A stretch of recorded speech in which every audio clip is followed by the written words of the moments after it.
stalling. Tuesday night is the show. TBS, that's the best. That's on TV. Jetmaster J, the NBA. All over. The NBA on Tuesday night is slamming. On the superstation TBS, so tune in. Going strong to the right, we're playing up other end. Gonna keep on trying till we reach the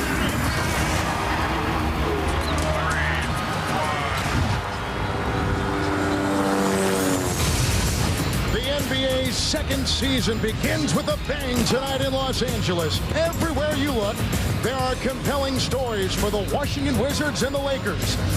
Perhaps the greatest player ever, doing the unthinkable, resurrecting a dormant franchise in a mere 47 games. Idolized by his heir apparent, his successor, now an accomplished player himself in the wake of an MVP performance at the All-Star Game. And both at one time coached by Phil Jackson, who between Jordan and Bryant has won 8 NBA championships. And all this with the glitz and glamour of Hollywood as a backdrop. And welcome everyone to TBS NBA Tuesday, the Wizards and the Lakers. And good evening, everyone. I'm Kevin Harlan. The best story and the best team in the league so far has been the Washington Wizards, a ball club with perhaps the coach of the year to this point of the season in Doug Collins. And who can believe this? The longest current winning streak in the league at 5 consecutive games. Nope, not the defending champion Lakers, but rather the Washington Wizards. And now everybody has their eyes focused on the Michael Jordan-Kobe Bryant matchup. And for that, let's go to Craig Sager.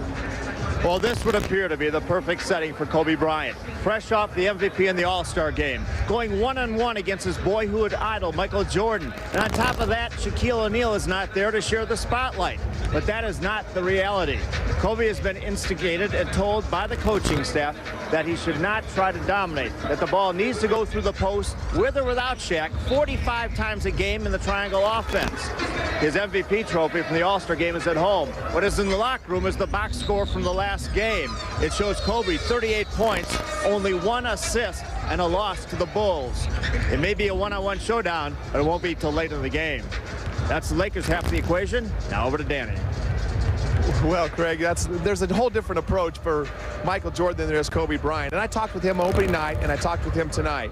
And he's trying to teach his team. And one of the reasons he came back to the NBA, teach him hard work, professionalism, that showing up to play is a lot different than preparing to win. Michael's obviously done a great job of that. But tonight, I said, Michael, come on, there's got to be something special. Kobe and Phil Jackson. Well, there is. He looked at me, winked his eye, and said, I still want to show him who's the king of the hill. Kevin? Danny, thank you. I'm with Hall of Fame coach John Thompson. All right, personal matchups aside, John, let's talk about the legitimacy of this Washington team. Well, I think they're a very legitimate team, but you can't talk about their legitimacy without talking about Michael Jordan. Michael Jordan is a guy who had been relegated to playing in the Y, playing in fantasy camp. He comes back and makes the All-Star team and establishes himself against great athletes as being one of the best in the world. The other thing that he did, Kevin, that's phenomenal, is he took a team that was one of the laughing stocks of the NBA and are now making them playoff contenders. I think that's pretty special and one of the greatest feats that he might have ever accomplished. So a special night tonight in the NBA. The Washington Wizards with Michael Jordan taking on Kobe Bryant and the defending champion Los Angeles Lakers. All next on TBS NBA Tuesday.